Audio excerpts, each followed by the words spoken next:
When we come to Cocoa Beach, we always stop at this restaurant for lunch. Never supper, because supper costs more, but always for lunch. And it's really good. I'm not going to say their names because I don't want to get YouTube mad at me. But if you watch when we turn in, you will see the name of the restaurant. And if you ever get to Cocoa Beach, give it a try.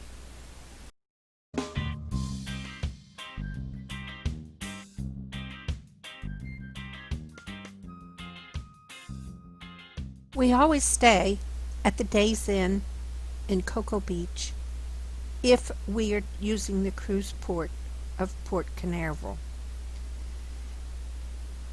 It's a relatively cheaper hotel.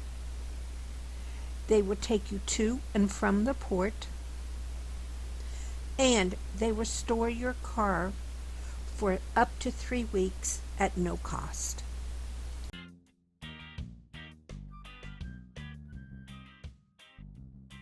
Please take a second to comment, subscribe, ring the bell to get notices of new videos, and please give a thumbs up.